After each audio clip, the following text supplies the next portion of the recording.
Before we get into today's show, let me tell you about HubSpot. If you're hustling in the trenches to build a business or bootstrapping one of your own, let's talk about an AI-powered tool that can lighten up your workload a bit. HubSpot's Campaign Assistant is a game changer for creating marketing campaigns at scale. It quickly turns your key selling points into a cohesive pitch, which helps you deliver knockout emails, ads, and landing pages in minutes. So let Campaign Assistant take care of the campaigns so you can get back to growing your business. Work smarter, not harder at HubSpot.com/campaign-assistant.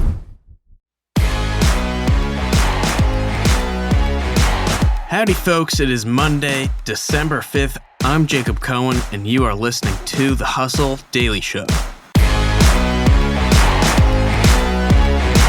Today we're talking about Duolingo's rise and also a wild new AI that people are kind of freaking out about, and for good reason. It's called ChatGPT and the implications could be enormous. But before we get to all that, here's what else is going on in the world of business and tech. Let's get crack-a-lackin'. All right, first things first. This was trending at the end of last week. New York City needs someone to lead the city's armed conflict against its rats. The ideal candidate, they say, has a general aura of badassery, is somewhat bloodthirsty, and could make up to $170,000 a year. Holy moly. The job description is one of the most entertaining, probably in history, and I recommend you go take a look at it. Next up, Palmer Luckey's defense tech startup Endural raised almost $1.5 billion in the second largest U.S. round of the year, valuing the company at $7 billion. Luckey previously sold Oculus to Meta for $2 billion when he was 21. Guess you could say he got lucky, but all right, moving along. Apple, Twitter's largest advertiser, has fully resumed advertising on Twitter, says Elon Musk. The news comes a week after Musk called out Apple for seemingly yanking itself away from Twitter's platform. Then Tim Cook had a nice meeting with Musk, apparently, and now here we are. Apple accounted for as much as 4% of Twitter's revenue in the first quarter of the year. Amazon is also reportedly coming back to Twitter, advertising there to the tune of $100 million in spend a year. Speaking of Apple, shipments of its highly anticipated virtual reality headset could reportedly be pushed back to the second half of 2023, though it could be announced early next year. Moving along, Delta and its pilots agreed to preliminary terms of a deal that helped avoid a strike. The deal will see them get more than 30% raises over 4 years, including an 18% raise on the day the contract is signed. Good for them. What do we have next? Some interesting trends and market news. The vitamin and supplements market is weathering a market slowdown following 3 straight years of growth, seeing U.S. sales fall 3.3% this year through October, per Bloomberg. Also, the shipping container industry brought in $58.9 billion in the third quarter of 2022, up 22% year over year, according to industry veteran John McCown. It's also 158% higher than the combined profits of Meta, Amazon, Netflix, and Google. Big tech, how about big shipping container? Right? And lastly, gosh, we really like drinking our water in bottles. According to Food Dive, in 2022, the bottled water industry is expected to be worth some $39 billion. Makes me think of liquid death.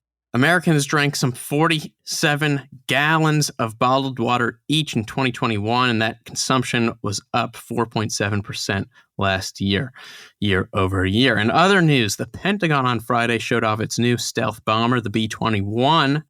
The estimated $750 million plane can eventually fly without pilots, and the government hopes to order 100, though just 21 have been built. Also, some World Cup news. Unfortunately, our beloved USA was knocked out. I guess now we can go back to not caring about soccer for another 4 years. But anyway, some interesting data. According to a study from European Central Bank economists, when the U.S. was playing in the 2010 World Cup in South Africa, equity trading volume in the U.S. dropped 43%. When Chile played, equity trading there dropped almost entirely. And on this note, were you even aware that the U.S. is co-hosting the World Cup in 2026? Some 65% of U.S. adults say they are not. They've not seen, read, or heard anything at all about the U.S., Mexico, and Canada hosting in 26 per Morning Consult. That is interesting. And lastly, Daniel Mack, the TikToker known for asking people in fancy cars on Rodeo Drive what they do for a living, was asked about what he does for a living by the LA Times. And the dude reportedly makes up to $100,000 a month. He posts videos with everyone from porn stars to Joe Biden to an Apple exec who got fired over some inappropriate comments they made in Mack's clip of them.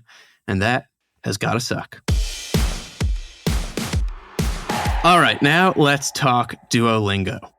So, Bill Gates and Khloe Kardashian probably do not have a ton of common interests if I were a betting man. But per Bloomberg, Duolingo is one of the few they do.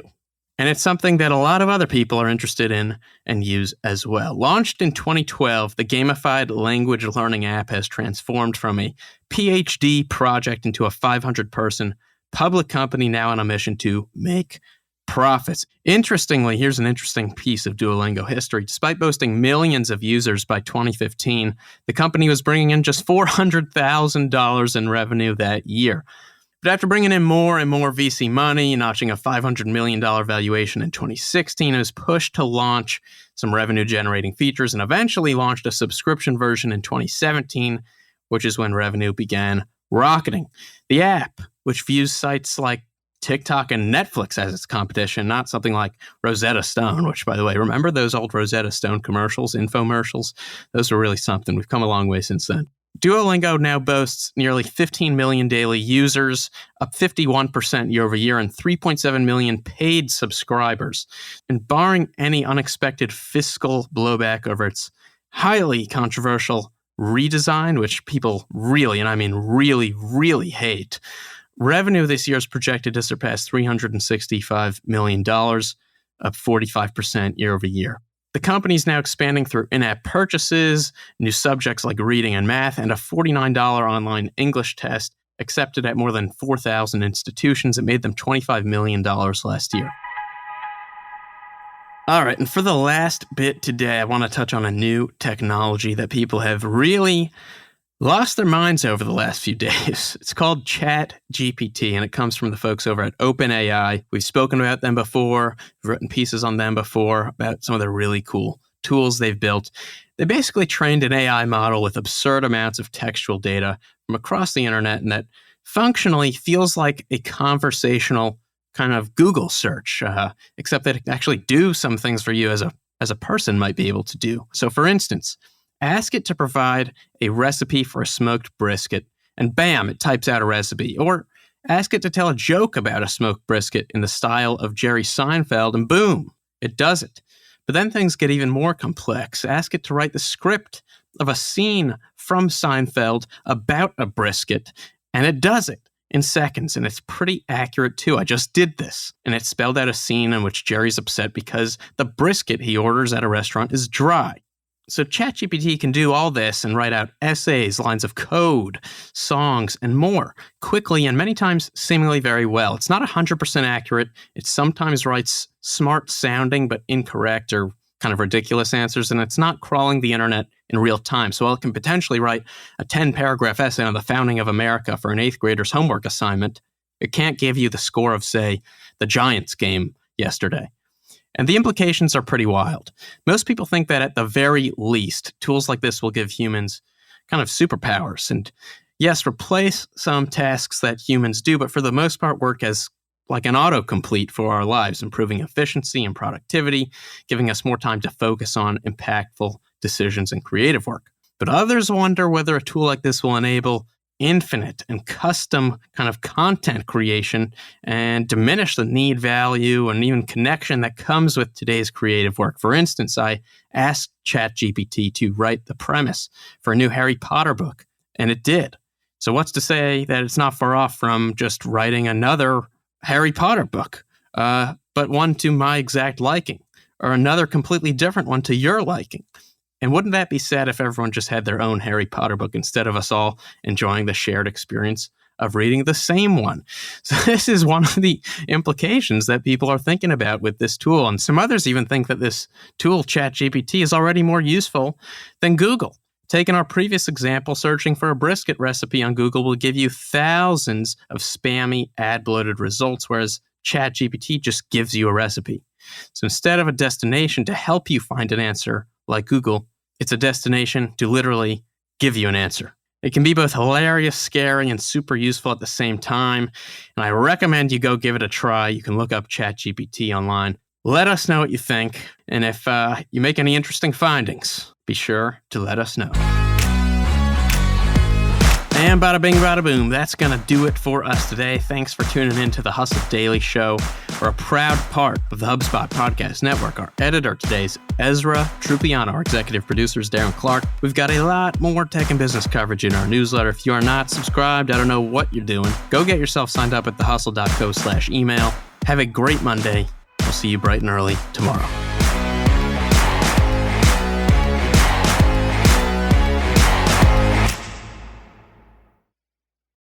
Hey guys, if you listen to the Hustle Daily Show on Google Podcasts, we want to let you know that the option will no longer be available pretty soon. Google is sunsetting its podcast app sometime in early 2024 in favor of YouTube Music, and we want to give you a heads up before it's too late since that time's almost here. The Hustle Daily Show is available everywhere and anywhere that you listen to podcasts like Apple Podcasts and Spotify. If you're using YouTube Music, we are there as well. If you're an Android fan, there are plenty of apps like Overcast, Pocket Casts, Player FM, and more. So just search for us wherever you decide to listen to your favorite podcasts.